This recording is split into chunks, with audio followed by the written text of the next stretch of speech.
संग लागी प्रीत की डोर माहिया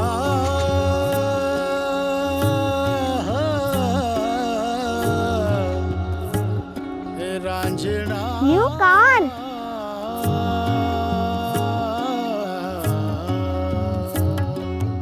तुझे संग लागी प्रीत की डोर उलझी उलझी खिंच गई तेरी ओर इश्क तेरे में हो गई पामाल मैं ना रही मैं हो गई कुछ और धागा धागा टूटी हूँ।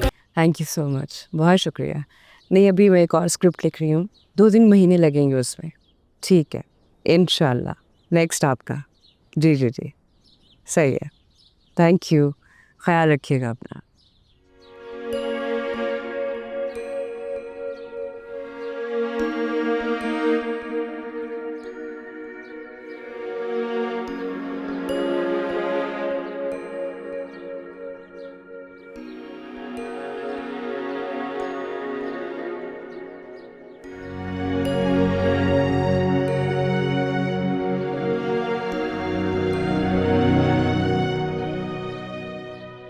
एक सेकंड के लिए मेरा फ़ोन बंद नहीं होता, कॉल्स पे कॉल्स आ रही। मैं सोच रही हूँ ड्रामा ख़त्म हुए कितना अरसा हो गया है, इसके बावजूद लोग मुझे अभी तक मुबारकबाद दे रहे हैं, नई स्क्रिप्ट लिखवाना चाह रहे हैं।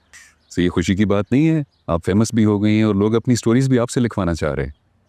वैसे मेरे पास भी एक गुड न्यूज़ है, इस साल हमारा ड्रामा 4 कैटेगरीज में नॉमिनेटेड है, जिसमें एक बेस्ट राइटर भी है। सो congratulations. Thank you so much. मेरे पास अल्फाज नहीं, मुझे नहीं समझ आ रही मैं क्या कहूँ। आपसे ज़्यादा खुशी मुझे है, एम्पावर्ड वुमेन तो आप पहले से थी, अब आप सक्सेसफुल भी हो रहे हैं माशाल्लाह। Thank you so much. लेकिन मैं रुकने वाली नहीं हूँ। आपको रुकना चाहिए भी नहीं, sky is the beginning. Absolutely. बाज़ मर्द मुआशरे के डर से औरत को अपने ही डर की दीवारों में बंद कर देते हैं और नतीजा एक ही निकलता है, औरत कैदी बन जाती है, किसी के खौफ, गैरत और अना की। उसे आज़ादी है कि वो अपने बारे में सोचे, औरत की खुद मुख्तारी उसकी बका है, तो लोग इल्ज़ाम लगाते हैं कि ये बेरारवी की दावत है। नहीं, हम उस आज़ादी की बात करें कि जहाँ औरत के पास हक है कि वो अपने बारे में खुद सोचे कि वो क्या बनना चाहती है, क्या कहना चाहती है और कौन सी राह चुनना चाहती है। मैंने भी यही सफ़र तय किया है, लड़ी, टूटी, मगर हारी नहीं। औरत कमज़ोर नहीं होती, उसे बस इतना मजबूत होना चाहिए कि जब वक्त आए ना तो उसे किसी के सहारे की ज़रूरत ना हो, वो खुद अपनी बुनियाद बन सके।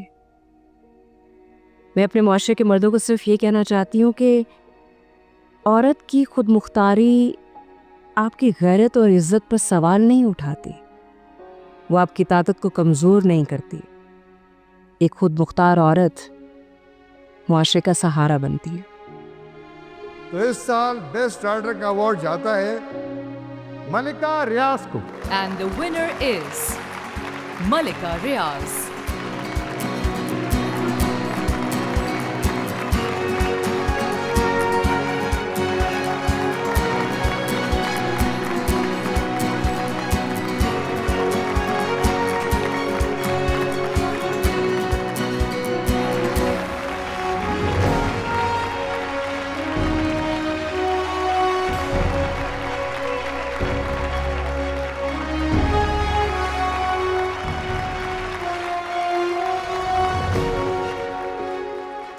ख्वाब शहर नहीं देखते, ख्वाब वसाइल नहीं देखते, ये तो चुपके से दिलो दिमाग में समा जाते हैं।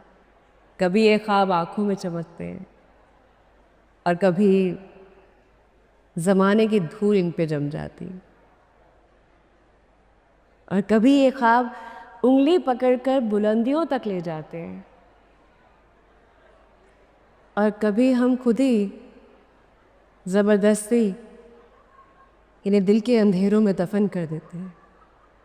अक्सर औरत की कहानी किसी खुशगवार सुबह से शुरू नहीं होती। ये कहानियाँ कठिन रातों में जन्म लेती हैं। लेकिन आज मैं यहाँ खड़ी हूँ, ये इस बात की गवाही है कि आज का लम्हा हर उस औरत के लिए है जिससे ख्वाब देखे और उन्हें हकीकत बनाया।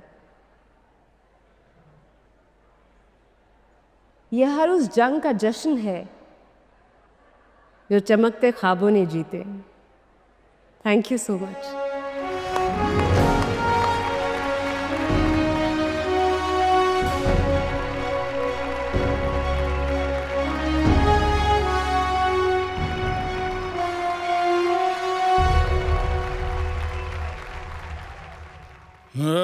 आज भी हमारे माशरे में हजारों औरतें ऐसी हैं जो तालीम याफ्ता है, बासलाहियत है, ख्वाब देखती हैं, मगर उन ख्वाबों की ताबीर शौहर, भाई या बाप की इजाज़त से जुड़ी हुई है।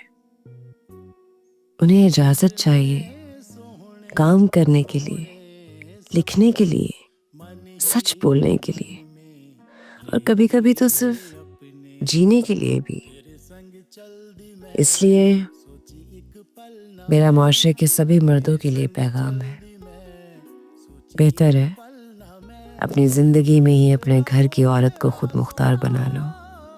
कहीं ऐसा ना हो तुम्हारी ज़िंदगी की शाम हो जाने के बाद औरत अंधेरे में अपना रास्ता तलाश करती रहे। और ज़रूरी नहीं है कि वो मर्द सिर्फ शौहर ही हो, वो मर्द बाप, भाई, बेटा भी हो सकता है। और आज मैं खुद मुख्तार औरत हूँ और मैं यहाँ रुकूंगी नहीं, क्योंकि ये तो मेरी जिंदगी की किताब का सिर्फ एक सफ़ा है, पूरी कहानी तो अभी बाकी है। याद रखें, जब औरत खुद मुख्तार होती है तो वो सिर्फ खुद को नहीं, पूरे मुआशरे को बदलने की ताकत रखती है। औरत कमज़ोर नहीं होती, बस उसे उतना मजबूत होना चाहिए कि जब वक्त आए तो वो किसी सहारे की नहीं, खुद अपनी बुनियाद बन सके। और जब औरत अपनी बुनियाद खुद नहीं बन पाती, वो पामाल हो जाया करती है। रांझना